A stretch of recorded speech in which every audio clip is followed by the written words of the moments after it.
Small drones, particularly first-person view drones, FPVs, have been a trademark of Russia's war in Ukraine, with both sides weaponizing them against each other. FPV drones have had huge success on the battlefield so far, proving to be cheaper and more accurate than most artillery, as they can be guided directly to their target. A NATO official told Foreign Policy magazine in April that more than two-thirds of the Russian tanks that had been destroyed by Ukraine in recent months had been targeted with FPVs.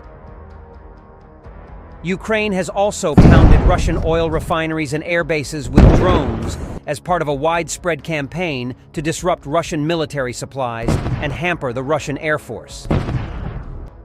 Drone production continues to surge in Ukraine despite the increasing number of defense systems employed against the technology. More than 200 companies now produce aerial drones in the country, and workers were producing around 50,000 FPVs a month. Meanwhile, intense clashes persist in the northern part of Vovchansk, with Ukrainian forces maintaining the initiative through ongoing counterattacks. In response, Russian forces are employing heavy shelling and air bombardments to counter these efforts. Firstly, Ukrainian troops have continued to advance from their stronghold in the Citadel area, pushing both northward and eastward. Recent footage confirms a significant deployment of Ukrainian FPV drones, with their attacks now reaching the northern outskirts of the city. Russian forces have launched intense attacks on Ukrainian positions in the Citadel area, primarily using thermobaric artillery instead of FABs. This choice is due to the proximity of Russian and Ukrainian positions in the city center and the risk of friendly fire associated with the less accurate FAB glide bombs. The unique layout of the high-rise buildings in the Citadel provides a defensive advantage, with some buildings acting as shields for others, offering exceptional protection to specific structures.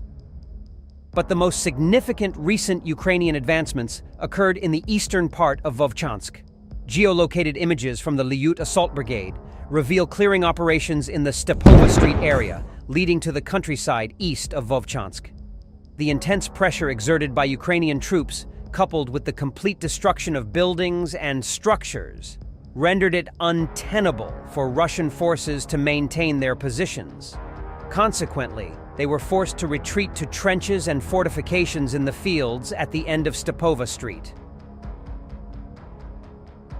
The footage shows Ukrainian soldiers advancing, clearing, and securing houses, sheds, and cellars. The intensive use of assault rifles and grenades indicates the continued presence of some Russian troops. The advance was coordinated by a commander using a reconnaissance drone for observation.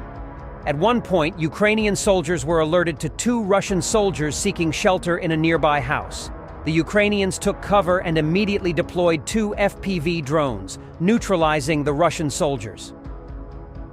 Additionally, soldiers from the 36th Marine Brigade executed remarkable counterattack operations in the area. Recent geolocated images show an assault on the outskirts of Vovchansk in the fields just beyond Stepova Street. Following the successful operation by the Lyut Brigade, which secured Stepova and adjacent streets, Ukrainian forces could safely operate in the fields without the threat of a Russian attack from the urban area. The assault began with a drone-launched grenade attack, catching the Russian soldiers completely off guard and forcing them to seek cover. Simultaneously, Ukrainian Marines rapidly advanced toward the fortifications and launched their assault. They systematically cleared the dugouts using grenades and assault rifle fire, all coordinated by a Ukrainian reconnaissance drone. Complete uncensored footage of the operation can be found on our Telegram channel via this link. The goal of the Ukrainian forces in this area is to advance northeast and link up with Ukrainian troops progressing from the Tychy area to push out the Russian forces dominating the hill. A topographic map reveals two contiguous elevated areas between the eastern part of Vovchansk and the TK settlement. Securing these elevated positions is essential for any Ukrainian operation in the region. Without control of these heights, Russian forces would have a significant advantage, able to undermine any Ukrainian movement. Once these positions are secured, Ukrainian forces could expand north and east, potentially encircling the inner city of Vovchansk and trapping the Russian forces in a pocket. Crucially, it is much easier for Ukrainian troops to build up and maneuver forces, including mechanized units, from the area south of Tika. This route is preferable to moving through the urban center of Vovchansk, where there is a higher concentration of Russian forces and greater challenges in crossing the Volcha River, especially for armored vehicles.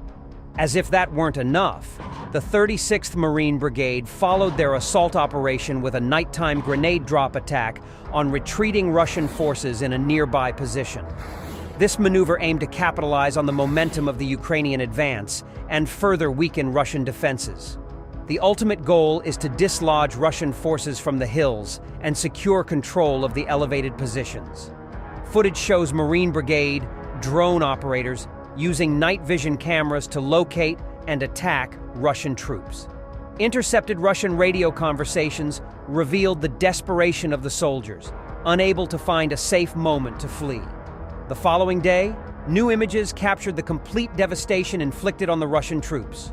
Overall, Ukrainian forces have made substantial advances in the eastern part of Vovchansk, deploying elite assault units to initiate the battle for control of the strategic high ground.